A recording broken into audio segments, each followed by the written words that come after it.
see fit. Okay, so 1 second. Go back. I'm going to share my screen. And let's see. Oops, sorry, didn't mean to do that. Okay, here we go. Parsha Unpacked, Parsha's Vayechi, which of course is a very monumental moment for all of us because tonight we complete the book of Genesis, which is quite an awesome feat, which I think we should all be proud of. Those of us who have been here every week, and even if you haven't been here every week, but just studying the Parsha together week in and week out, I think has been just a great experience for all of us. And, you know, I'm happy that we're doing this together, and I get wonderful emails from people with follow-up questions, and it's very exciting, and you're plugged in, you know, you're plugged into what's going on for the Jewish people all over the world. When things get better and you can travel again, and you go to Venice, or you go to anywhere you want, Austin, Texas, and you'll bump into a Jew over there, and you'll say, hey, you learning the Parsha this week, and you'll have a lot to talk about and a lot to share. It's an amazing thing. It makes you part of the worldwide learning experience that the Jewish people are doing, and that's really exciting. So we're going to conclude the book of Genesis, and by doing so, we're going to end, a full Chumash, a full fifth of the Torah, and we're also going to conclude the longest running story in the Torah, which of course is the story of Joseph and his brothers. Last week, if you remember, we kind of we got to a point where the brothers had reconciliation, and then they go back and they bring Jacob, their father, down to Egypt, and Pharaoh and Jacob have an interesting meeting where they have a brief discussion, and that's kind of where the Parsha ends. And what's left to address this week is Yaakov is going to die in this week's Parsha, and before he does so, he's going to bless all of his children, which we'll focus on a little bit, and then the whole burial and conclusion of the story of the patriarchs. So we'll also have to check in when we get to the end. We're going to have to check in on the relationship between Joseph and his brothers and see how Genesis ends and where that relationship stands. It might not be exactly the happy Hollywood ending that we all hope to see, but we'll see that when we get to the end.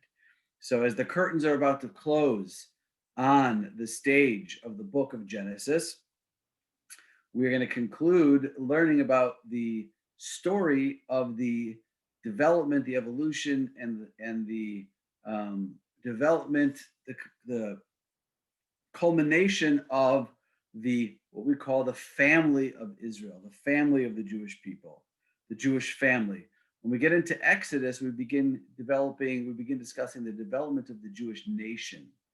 Until this point, the Jewish people are still a family.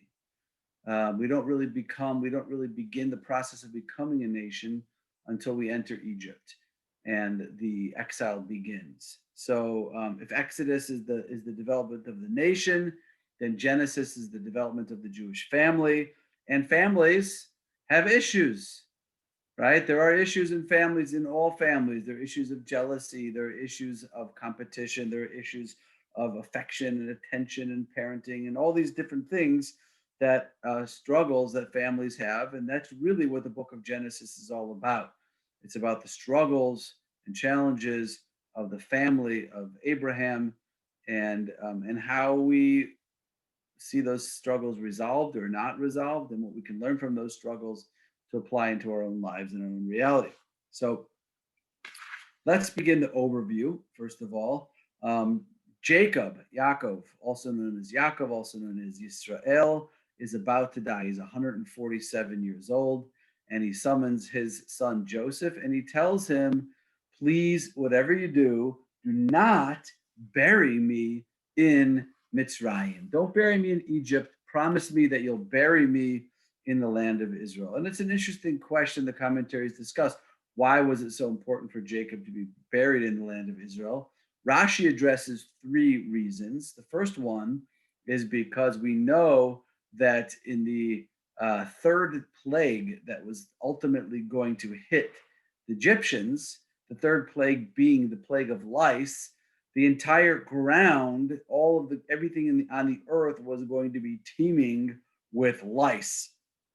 And that did not sound very appealing to Yaakov, to be buried in a land that was going to be swarming with lice in the ground. That's one reason. Another reason is because he was afraid that the Egyptians would turn his grave into an idolatrous temple, and he didn't want them to serve him as an idol in any form or to give them any reason to do so.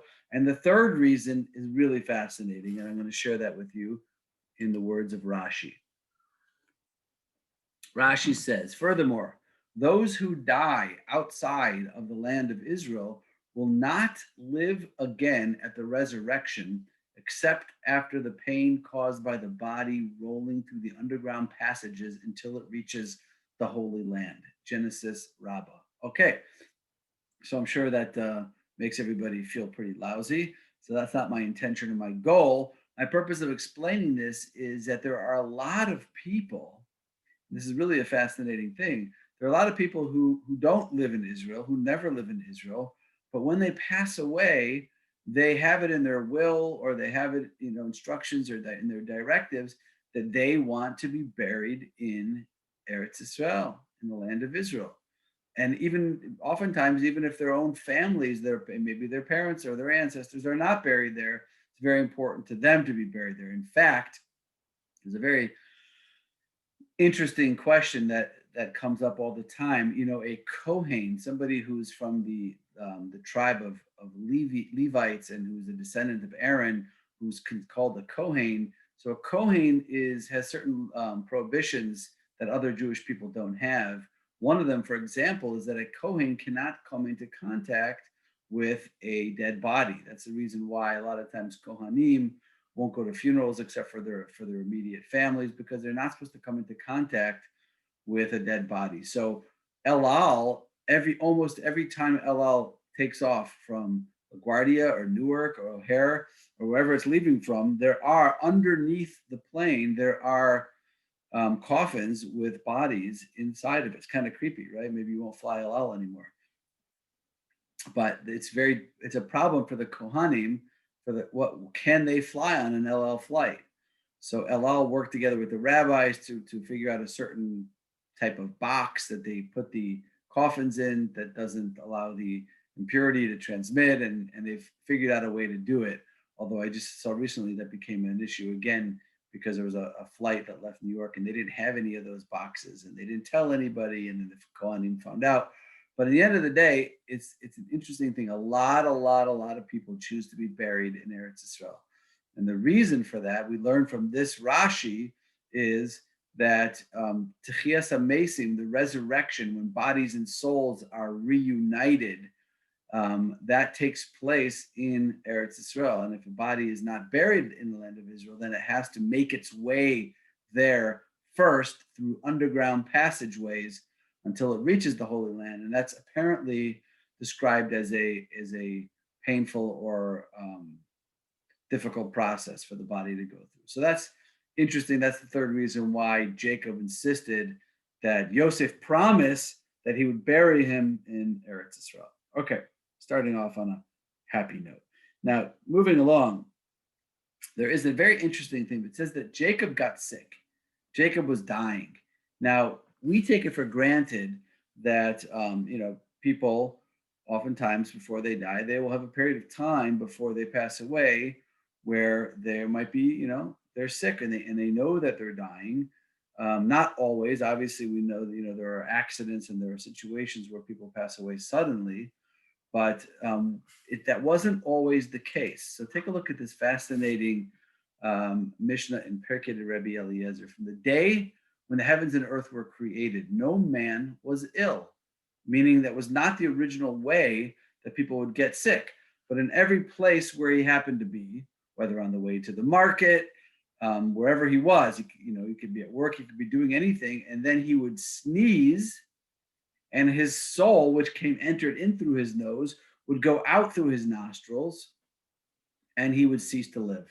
That is how people used to die until our father Jacob came and prayed for mercy concerning this. What did he ask for? Sovereign of all worlds, do not take my soul from me until I have charged my sons and my household, meaning until I've had a chance to sit down with them and tell them what I want them to do with their lives. And it came to pass after these things that one said to Joseph, behold, thy father is sick. Okay. And therefore, a man is duty bound to say to his fellow, life, when the latter sneezes. And this is where the tradition of saying Gesundheit or zu gesund or whatever we say, l'chaim, when a person sneezes, God bless you, it's because of this. Because it used to be in days of old, when somebody would sneeze, that would mean that their neshama was departing, until Jacob came along and changed that. But why? Why was it so important to Jacob to have a period of time where he would know before he passed away that he was going to pass away? So the answer to that is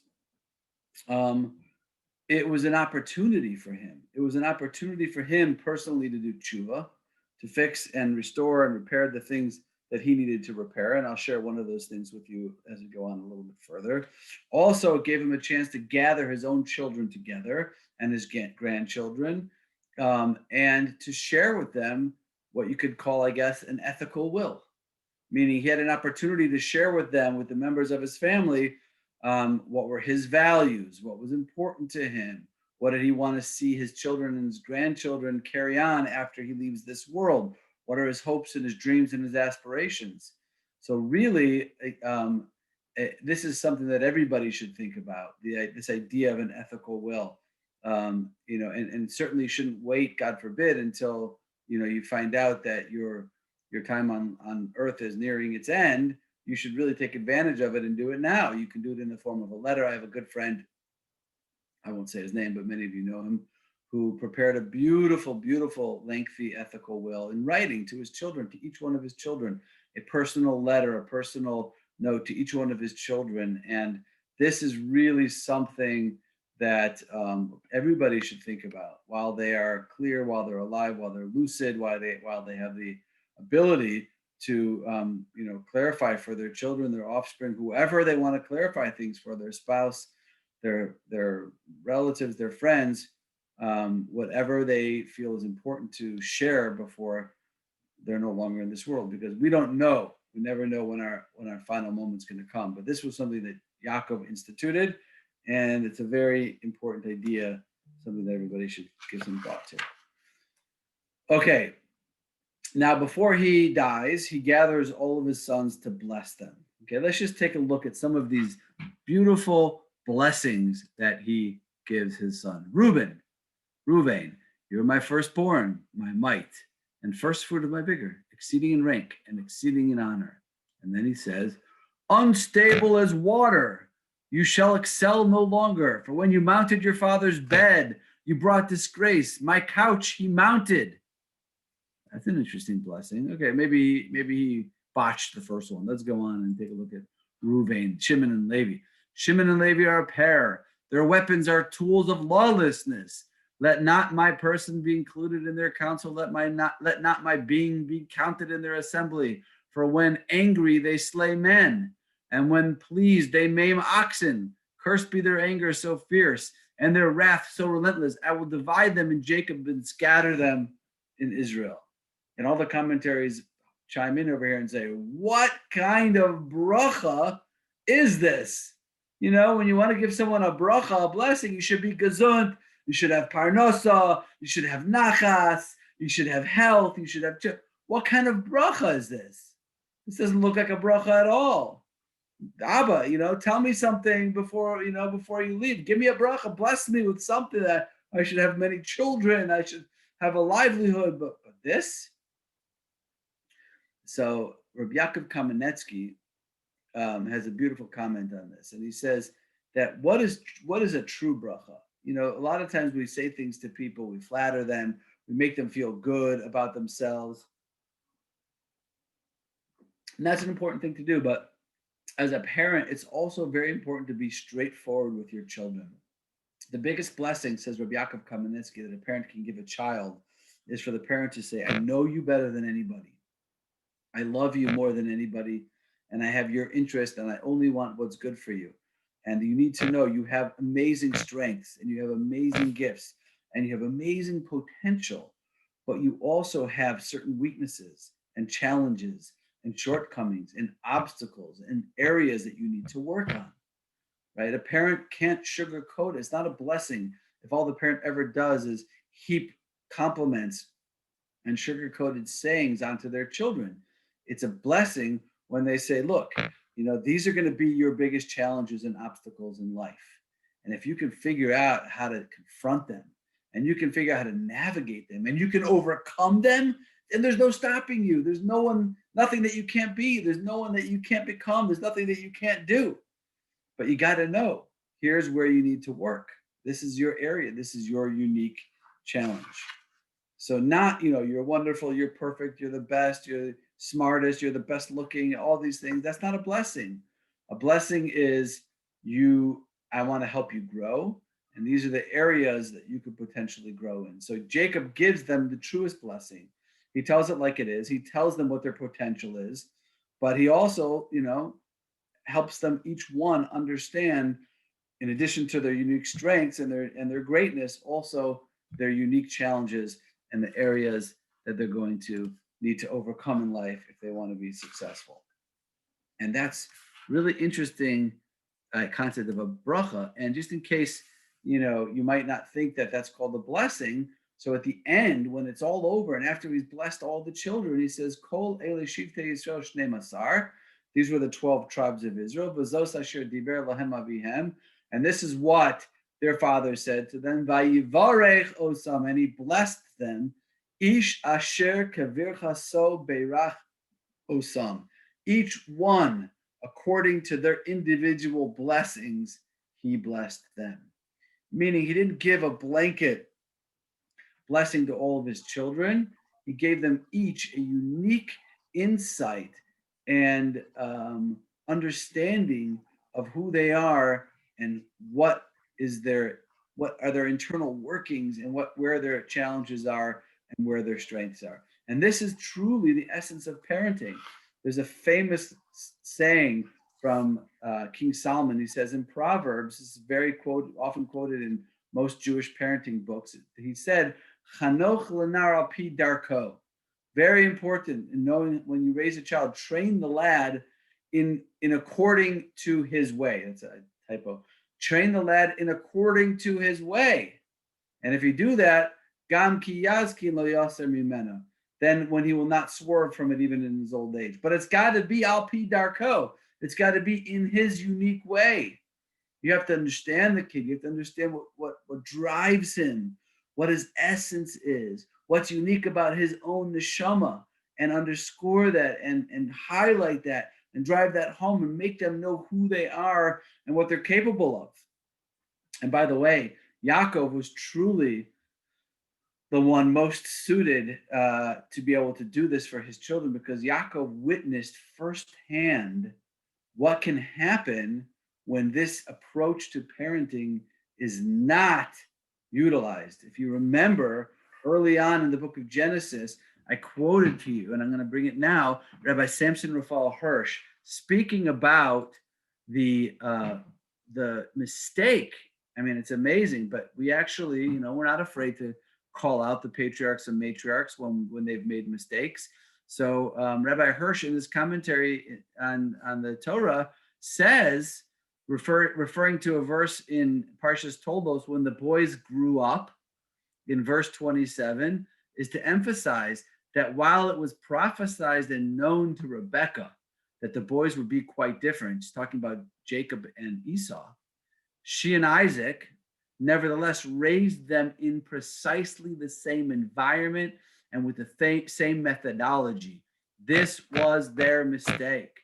The striking contrast in the grandchildren of Abraham may have been due not so much to a difference in their temperaments as to a mistake in the way they were brought up. No attention was paid to their differences while they were little. Both were given the same teaching and educational treatment. Had Isaac and Rebekah studied the nature of Esau and spoken to that nature, who can say how different the history of the ages may have been recorded. So Rabbi Hirsch is calling Rivka and Yitzchak to task for not succeeding in the proverb of Chanoch Lenar al pi darko. That was where they failed. And Jacob understood that. And therefore, because he saw it, his own brother went, he became the wicked Esav. And it was presumably, according to Rav Hirsch, because of this. So Jacob understood that, and he wanted to make sure that this would not get repeated. So with his own children, he looked at them each individually according to their own unique gifts and talents. And then, okay, so he's going to give everybody a blessing. Before he does bless his sons, he first calls in Joseph's sons, Ephraim and Manasseh. And there's a whole interesting thing about how instead of giving Ephraim the blessing second, because he's the younger one, he gives it to him first. He switches his hands. That's a topic for another time. And he gives them the blessings. What's the blessing that he gives them? And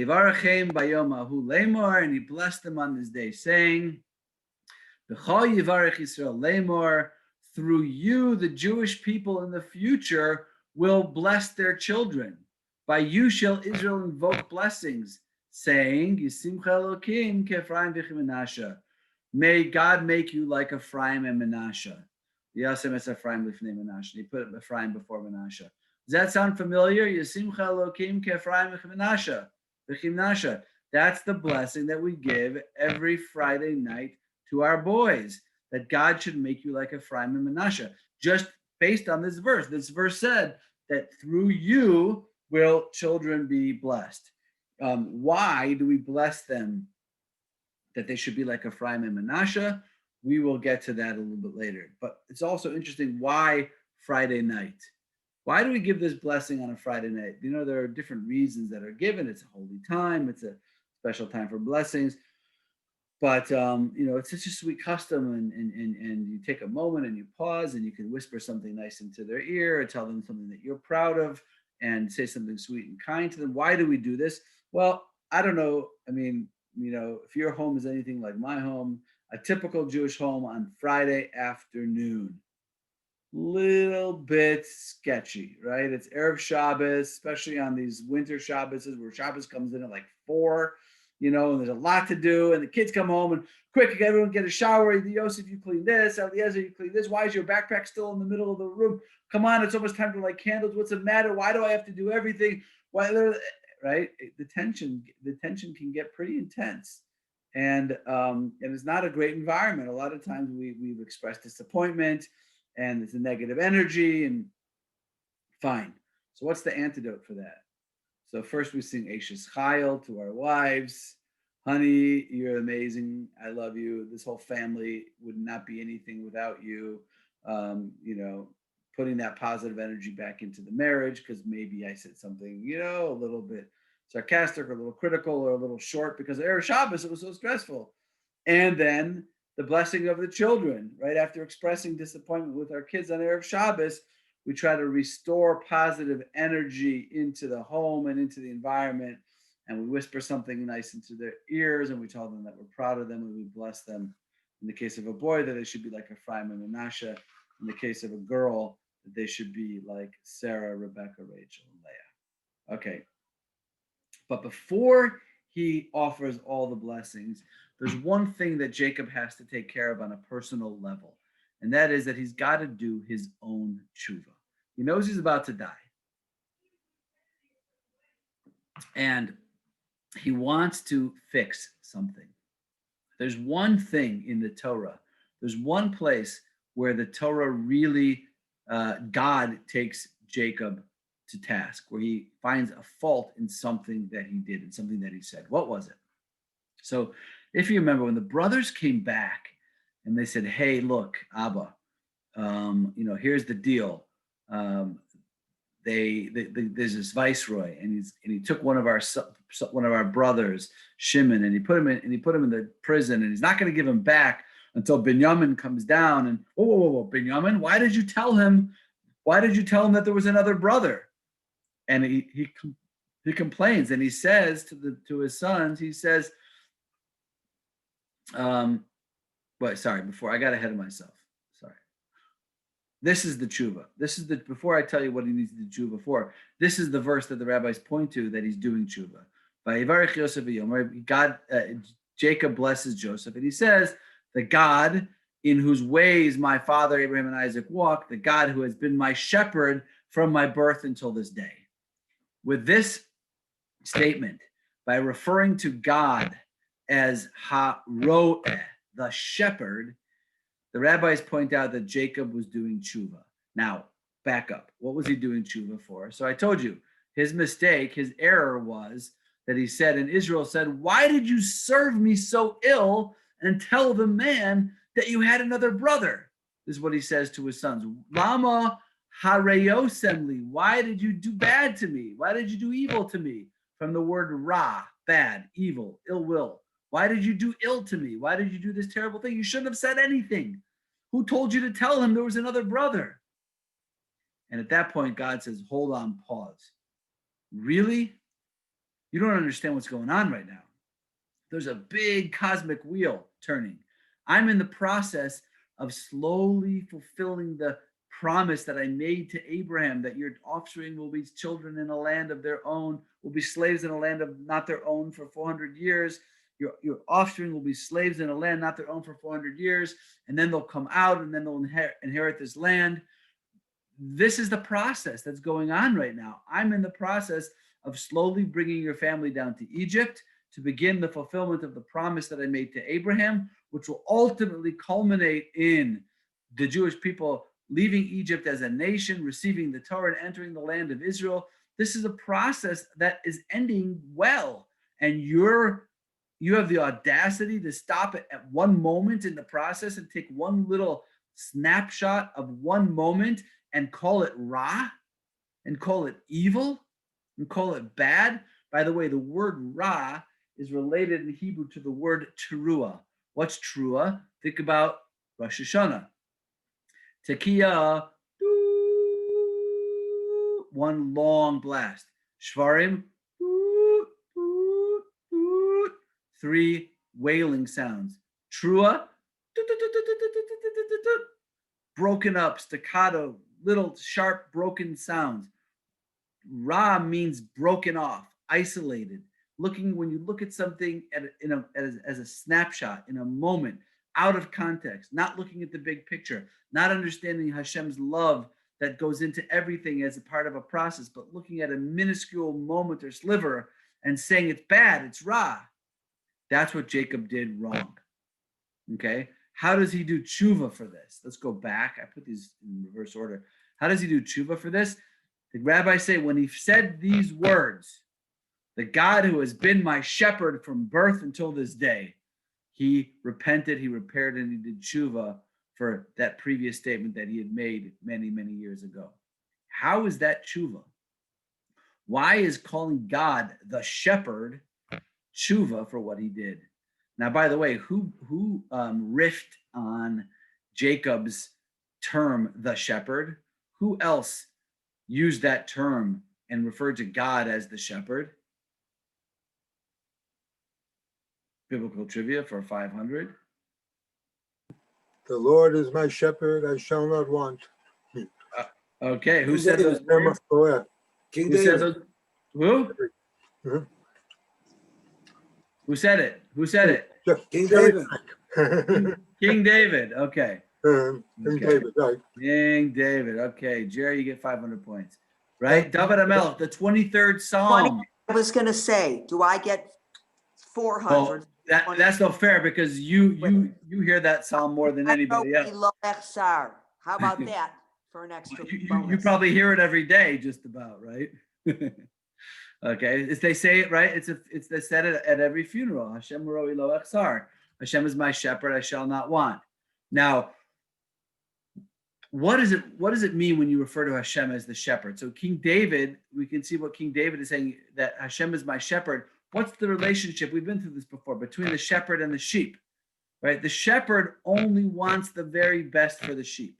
Now, sometimes it means he has to whack him with the stick to keep him going because he knows that around the corner there are tranquil waters that he can drink from. Sometimes he's, the sheep will see water up ahead, and he'll have to tell the sheep, stop, we're stopping here for the night, because the shepherd knows what's best for the sheep. He's always going to do what's best for the sheep. The sheep might not realize it and might feel that the shepherd's being mean or doing something bad or doing something raw, but it's not raw. It's the shepherd. It's the loving shepherd. So when Jacob refers to God as the loving shepherd, what he's basically saying is, I was wrong. I'm looking back now. In that moment of my life where it seemed like something was going wrong, I realize now how it was all for the good. I wasn't being, I wasn't looking at the big picture. I was ignoring your loving process that was going on. And now you're my shepherd. I realized that I'm like the sheep. It was, you were hitting me at that moment because I needed to go further to get to the tranquil waters. So he refers to Hashem as the shepherd. So his error was when he said, Lama harayosem li, and his, why did you do evil to me? And his tshuva was when he said, haroe osi, you are my shepherd. Now, anyone who knows a little Hebrew will recognize that those two words, harayosem, which means why did you do ill to me? Why did you do evil to me? Which has the root of resh ayin, which means evil, ra, and the word for shepherd, haroe, which also has the same root of resh ayin. It's an identical word. It's an identical root, because the message here is what Yaakov is telling us, is revealing to us, is very deep, which is that which we often perceive as ra, as evil, as a cut off. When we look at things in a cut off way, as in an isolated way, not part of a big picture, we see it as ra, but really it's haroeh. Really, it's the loving shepherd moving our lives forward, moving history forward step by step to the place where everything has the loving resolution that it's moving toward.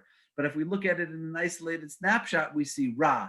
If we look at it from the big picture, from Hashem's perspective, we see it's haroeh, it's the shepherd. So with this, Yaakov has done his tshuva. Okay, and now he's ready to bless the sons. Wait, I have a question. Yes. Is it significant that he said that as his blessing to Joseph? Because it said that was his blessing to Joseph. I think, yes, it is definitely. Am I stumping you? Well, I think there's. I mean, I was thinking more in terms of before he, he's taking the steps of, remember the beginning. He dive into Hashem that he should have a period of illness before he dies, so he can put everything in order, right? One thing he needs to put in order is he needs to do his own personal tshuva. After he's done that, he's ready to begin the process of blessing his children, starting with Yosef. So that's the terms that I was thinking. But I think it also is specific to Yosef, because, it was, what was he saying? He was saying that, this process that Yosef was putting them through.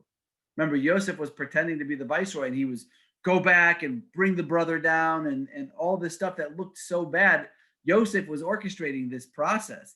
Yosef, in a sense, was acting like a mini Hashem, because he was orchestrating the process that he understood had to happen. Jacob was looking at it as Ra. Joseph was really being, in a sense, imitating Hashem and being the shepherd by orchestrating this process to make sure that the events would unfold the way they needed to unfold. So I think that's true also. Okay. So his final request, Jacob's about to die. He says, please bury me in the tomb of the patriarchs. And he goes and describes it at length. The tomb that my grandfather bought from Ephron the Hittite, in the field, the tomb of the patriarchs, the Machpelah. Okay, and then he dies. Actually, though, it's quite interesting, because let's see how the Torah describes his death. It says, when Jacob finished his instructions to his sons, he drew his feet into the bed, and breathing his last, he was gathered to his people.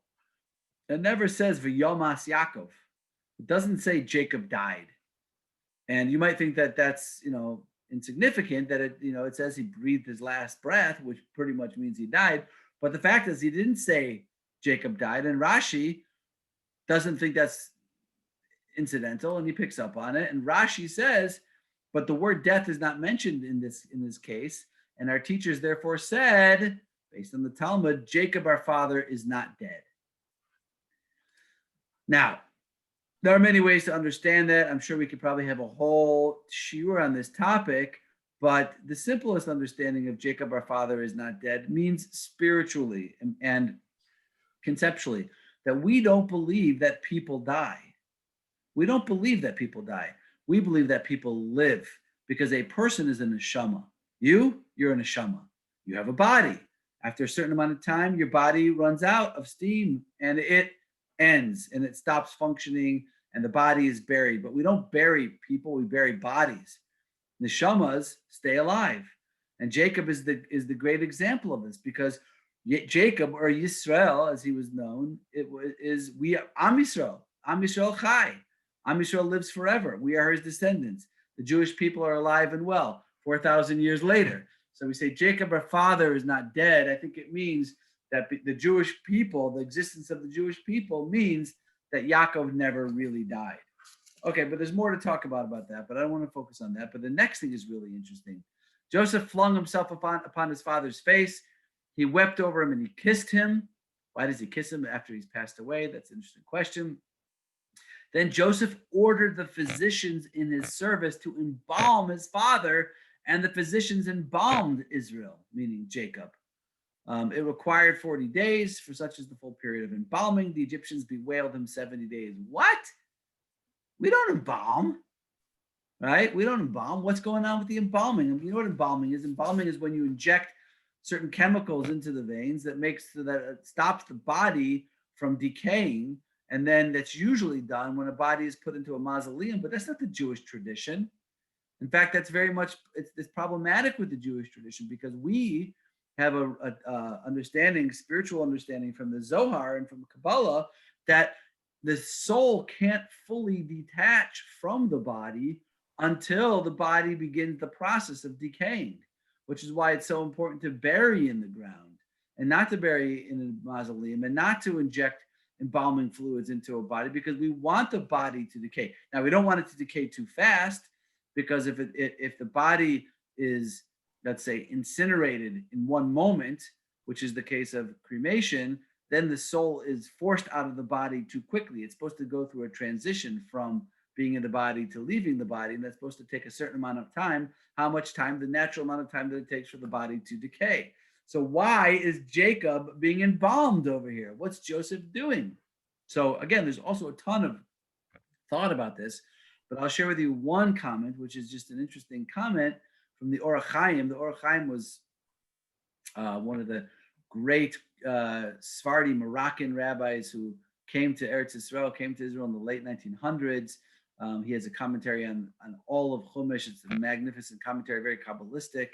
Anyway, the Or HaChaim says an interesting thing. He says that we have a tradition that tzaddikim, righteous people, holy righteous people, their bodies don't decay.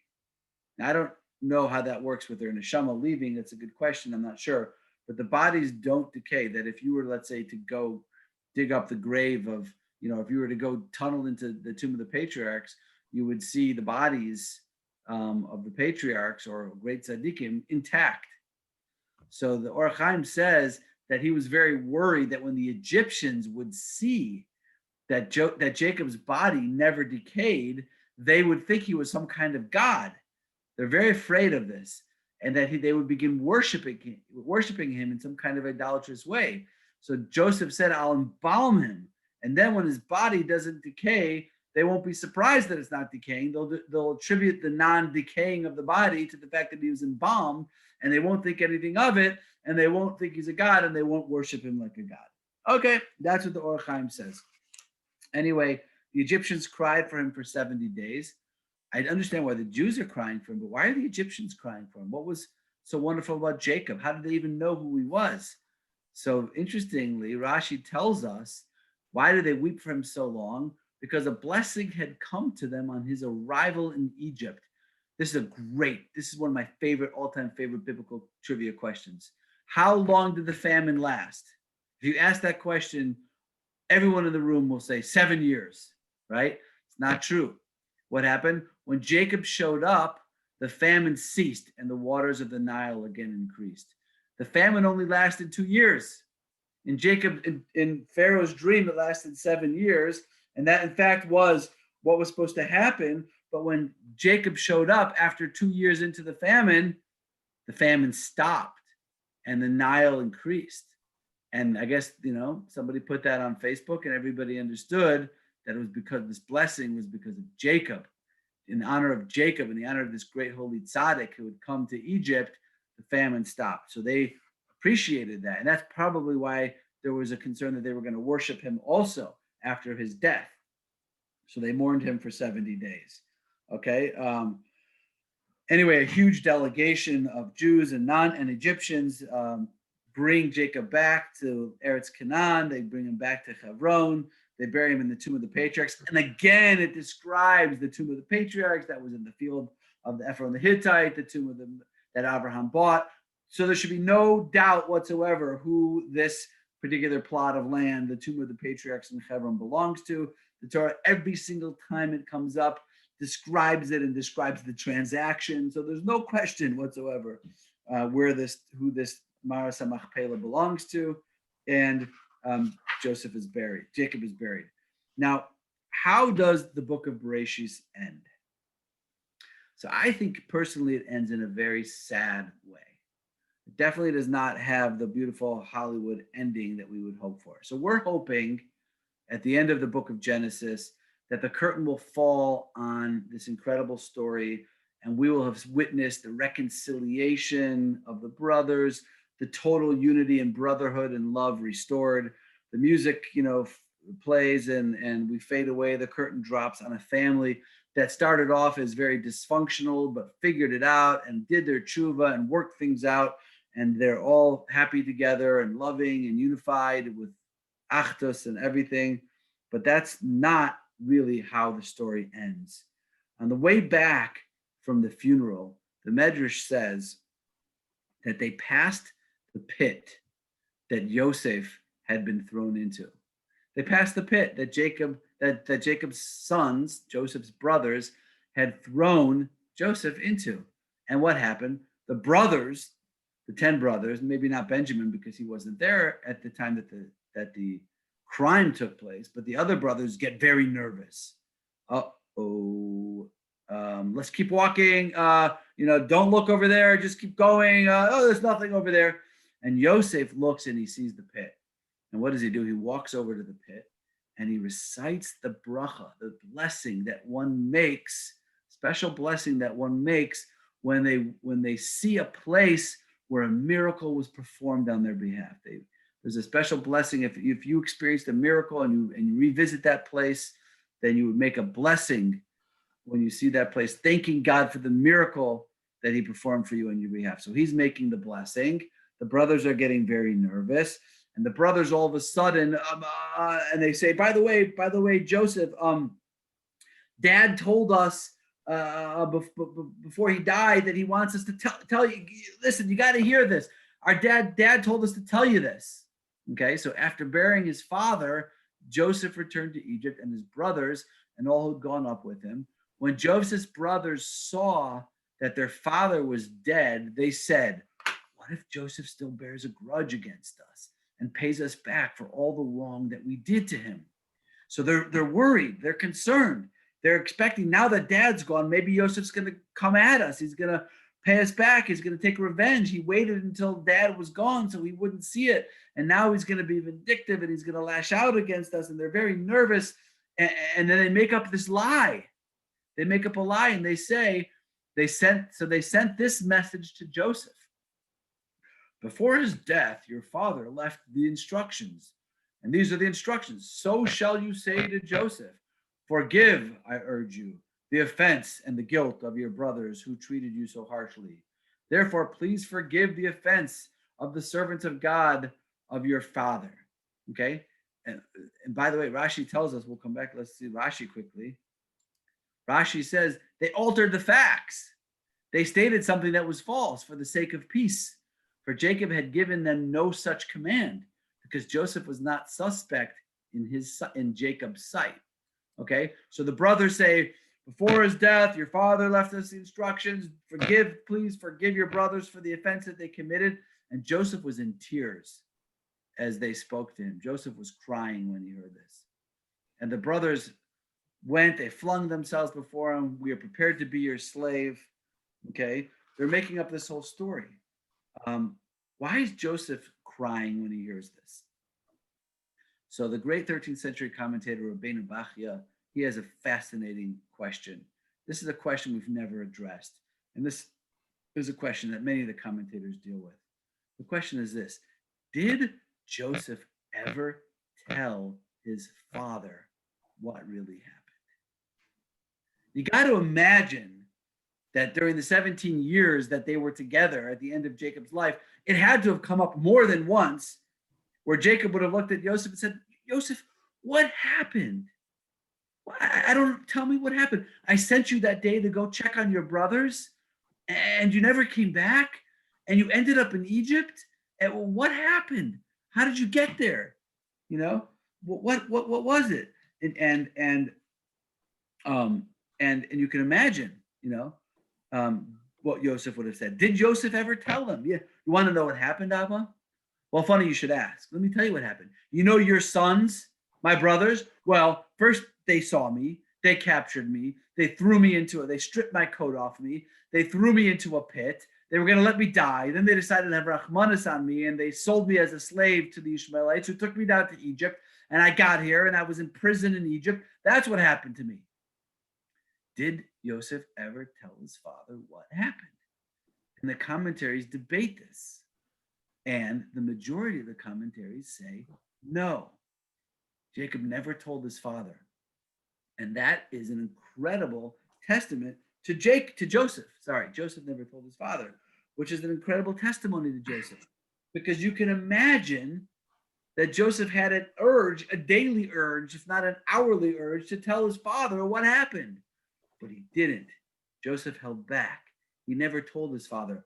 Why? To protect his brothers, to protect the loyalty of his brothers, to protect the dignity of his brothers. Sam, I see you have a question. Yeah, so, oh, sorry. Okay, Seymour and Sam. We'll give Seymour the microphone first because he's got a few years on you, Sam. I'm curious about, given that the patriarchs all had the ability, they were all novices, they were all prophecy. Why are these things a secret to? Great question. Great question, Seymour. Sam, is that what you were going to ask? And going back to No, the whole different thing question. with the shepherding, why would Yaakov been responsible for his inability to recognize the imminent problem? Once again, as a novice, he should have been able to see what was all going on. I'm going to answer both those questions for you. So as far as the question of prophecy, yes, of course, the patriarchs were all prophets, but the commentaries based on this point and other similar points throughout Chumash, throughout Bereshis, the commentaries all come to the conclusion that even though people are prophets, Hashem holds back certain information from prophets in order for history to unfold in certain ways. So had Yaakov known all of this, and had he known about his son, and he'd known what would happen, and he'd known Yosef was in Mitzrayim, then history would not have played itself out the way it needed to happen. So there are times when Hashem holds back information from prophets for particular reasons that have to do with bringing history forward in particular ways. As far as your second question, how could Jacob have been held responsible for not seeing the big picture? On the level that he was on the level of the Avos, and the level of the patriarchs, he should have been able to say, Hashem, I don't know what's going on. I don't know the answer to why this is happening, but I do know that you have a plan. And it was a comment on not quite having the level of emunah and faith and trust and bitachon and trust in God, that he should have just been able to realize that God had a plan, even if he didn't know what it was. So that's why he's held accountable. Wait, see, when I see you're talking, you're still mute, but you're muted.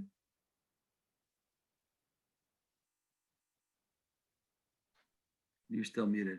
Okay, Seymour, hold on to your comment until the end, because I want to try to make sure we get to the end, and then we'll come back to that second part. Okay, Sam, do you want to ask now, or do you want to wait until? Well, I was just wondering if the brothers initially all told Yaakov that Yosef had died, did Yaakov, once he realized that Yosef was alive, not ask the brothers what happened? That's a good question, right? Because they had said, a wild animal had killed him, and they brought him the evidence, which was the coat dipped in blood. I didn't think about that. That's a good question. I don't know.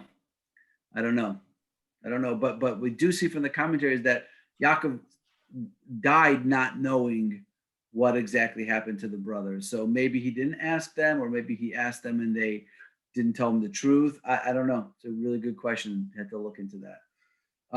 Anyway, but the bottom line is that the commentaries all seem to agree over here that that Joseph never told his father, which is a real tribute to Yosef, which shows an incredible self-control and a loyalty and a devotion to his brothers, that he suppressed this information from him constantly. You can imagine, you want to know what happened? I'll tell you what happened. Your sons, etc. But he didn't. He held back, okay, which was an act of supernatural spiritual greatness. So, and how do the brothers reciprocate? So you see over here, they're suspicious of him. They still think that he wants to kill them, and they make up a lie. By the way, your father sent this message, forgive, I urge you, the offenses of your brother. He made it up. But Yosef knew that they were making it up, because Yosef knew that his father had no clue what had happened. So he never would have said to the brothers, this quote of go tell Joseph, please forgive them for what they did. Joseph knew that Jacob never knew what they did.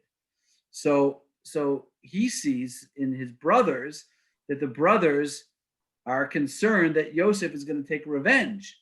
And Joseph says, are you kidding? Take revenge?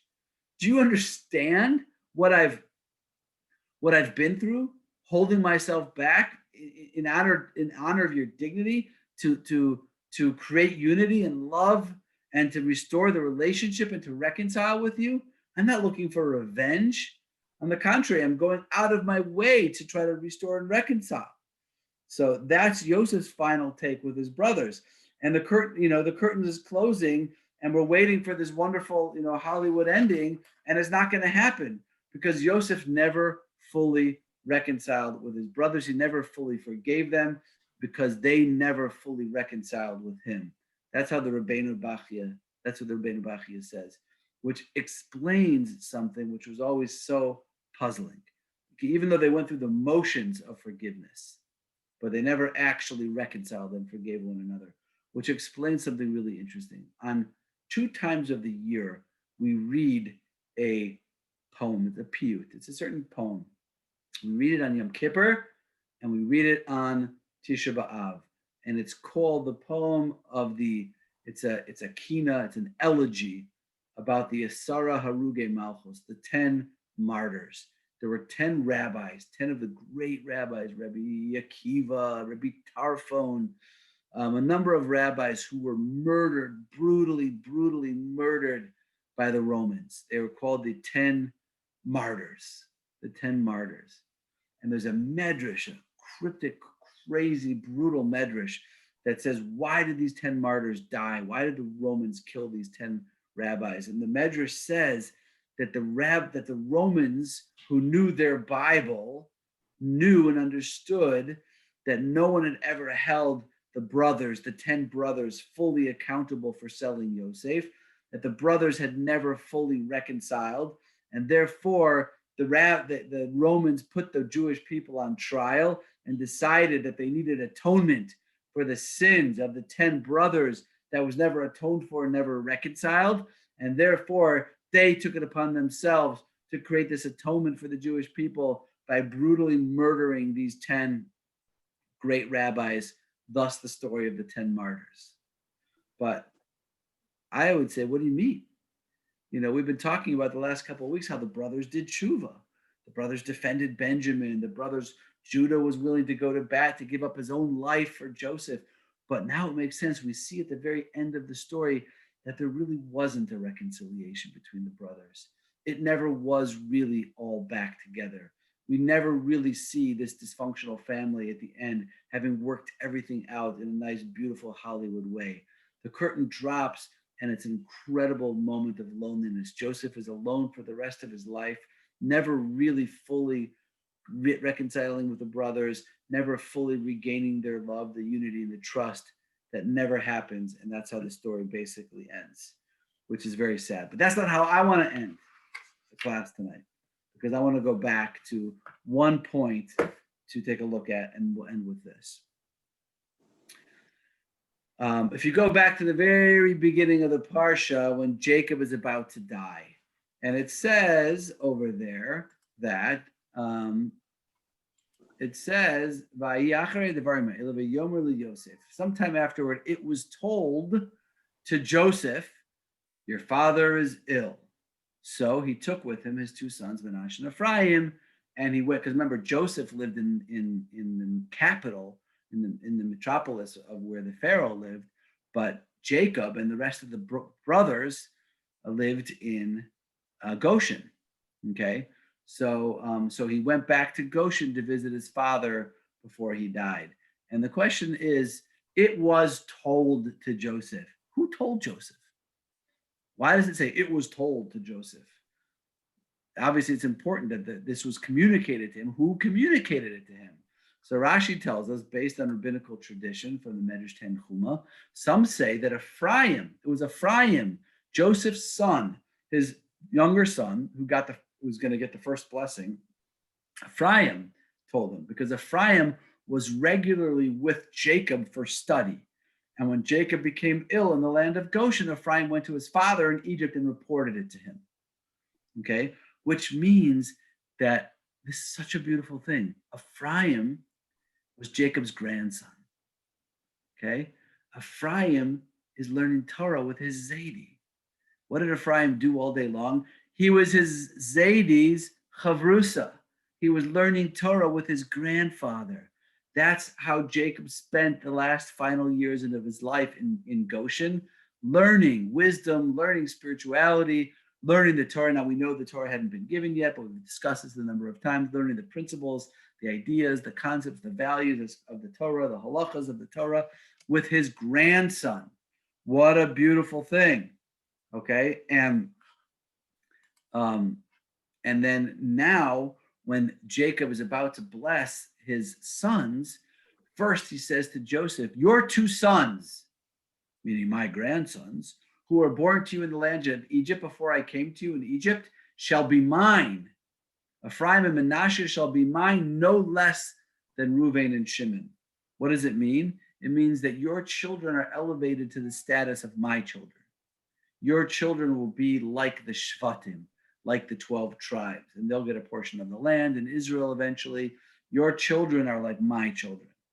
And Rav Soloveitchik has such a beautiful comment on this. I want to read to you a little bit and paraphrase what Rav Soloveitchik says. So Rav Soloveitchik says that Jacob is often called in the Torah the Zaken, which means Jacob the elder, Jacob the old man, even though he didn't live to be as old as his father Isaac did, or how old his grandfather Abraham did. He didn't live to be as old as them. And yet he's the one that's referred to as the Zaken, the old man.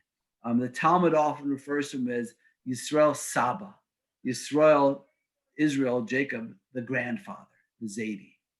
So Rav Soloveitchik writes that Yaakov was the first patriarch to make direct connection with his grandchildren. He was the first to make the historic pronouncement of connecting the generations. He says, your two sons are mine. They're like my own children. So Soloveitchik says that Abraham and Isaac transmitted their spiritual heritage to their sons, to their children, but not directly to their grandchildren, right? So Abraham, he never learned with his grandson Jacob. We never see anywhere any connection or communication between those two. Isaac never learned with his grandchildren, Jacob's sons, Reuven and Shimon, but we see Jacob having this connection, learning as his learning partner, his chavrusa with Ephraim, his grandson, elevating Ephraim and Menashe to the level of his own children. So Rav Soloveitchik says, Yaakov Hazokein, Yaakov the elder, leapt over the gulf of generations and transmitted the great Mesorah, the great tradition of Abraham directly to Ephraim and Menashe. Yaakov was the first to impart special blessings to his grandchildren. He embraced them, and before he gathered his own children, he placed his hands on their heads, symbolizing his direct connection with them. There was no generation gap in the house of Jacob. Rav Soloveitchik says, how appropriate is it, therefore, that our people should be called Am Yisrael, the nation of Yisrael, who is Jacob, who created the community which ensures Jewish continuity. What preceded him were patriarchal families. Jacob laid the foundation for a people. So Yaakov is the paradigm of a Zaidi. And in Judaism, a Babi and a Zaidi play a very, very important role. They have a mandate, right? They have an awesome, awesome responsibility to teach lessons and wisdom and to pass over the Mesorah, the tradition of Jewish values and Jewish ideals to their grandchildren. You know, it's interesting. There's so many books on parenting, Jewish parenting books. But I don't know if there are any books on Jewish grandparenting. That would be a good book to write. A grandparenting book. And what There is is a grandparenting book. Huh? There is a grandparenting book. A Jewish one? It was written by a Jewish man. Yeah. But is I'll it get it? okay? Send me the link. I'd like to see Yeah. it. But that would be a great book. Grandparenting through the lens of Torah, right? The role of a Babi and a Zaidi and what it means to be a Babi and a Zaidi. And by the way, it's not just for your own grandchildren, but you can mentor, even if you don't have grandchildren, but you can mentor other people's children. That's also being a Babi and a Zaidi. You know, my father is Papa. He's not only Papa to his grandchildren, he's Papa to, you know, a whole list of people that he's Papa to. So Yaakov says, you know, I'm a grandparent. I have a role to pass on. I need to transmit the Mesorah, the tradition to you, my grandchildren. And this goes back to the question that we brought up in the beginning, which is why Friday night we bless our children, right? We bless our daughters. You should be like Sarah, Rebecca, Rachel, and Leah. That makes sense, the four great matriarchs. But why do we bless our boys with the blessing of this blessing that Jacob gives to Ephraim and Menashe? So one answer is that we see many places in the Torah and in Tanakh, parents blessing their children. But this is the only time in the Torah where we see grandparents blessing grandchildren. And when a parent blesses a child, you know, it comes with a little pekala. I'm blessing my child, but I deal with this child every single day. I deal with their struggles. I know their challenges, and you know, they drive me crazy sometimes, and we have our moments, and I bless you, but it's not a perfectly pure blessing. It's a blessing that's tainted with the pain and struggle that goes into raising a child.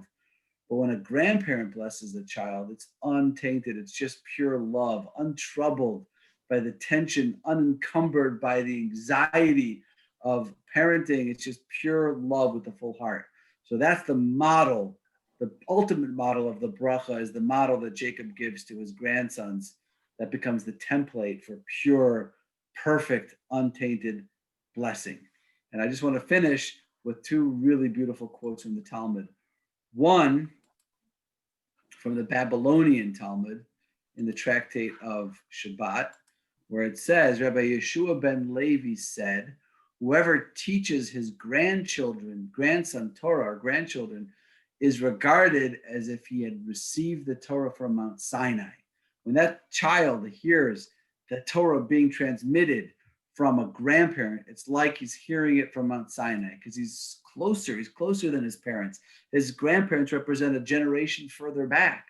As it says, teach your children and your children's children. And then it says, the day you stood before God, your Lord, at Horeb, which is Mount Sinai. So on one hand, we see from the Babylonian Talmud that there's a great value in grandparents teaching Torah to their grandchildren.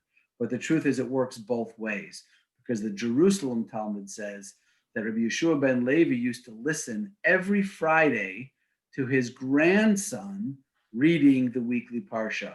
One week, he forgot this. He forgot to go visit his uncle, his grandson, and he entered the bathhouse to get ready for Shabbos. Okay. After he had begun bathing, he remembered that he had not yet heard the weekly Parsha from his grandson, and he left the bathhouse. They asked him why he was leaving in the middle of his bathing. He replied, "Is this such a small thing in your eyes? For whoever hears the Parsha from his grandchild, it is as if he has heard it directly from Mount Sinai," meaning it works both ways. Not only is it an amazing, wonderful, beautiful thing, grandchildren teach Torah to their grandparents teach Torah to their grandchildren, but it is also a beautiful, wonderful thing when it works in the other direction as well. And with that, we conclude the book of Genesis, Parsha Unpacked. And with that, we can say, Chazak, Chazak. David, didn't, excuse me, didn't any of the 11 other brothers have children? They did. So But these- why these two? Oh, because, Go ahead. Who's someone? Oh. someone because they had survived being raised in Egypt, and it was a much greater struggle. The others did Yeah. not have to do that. And also, right. And also Jacob, they weren't raised in Jacob's home. They didn't grow up with Jacob. So he had to, reach over and create and establish a relationship with these grandchildren who he hadn't had such a relationship with. Rabbi, Yeah. a question.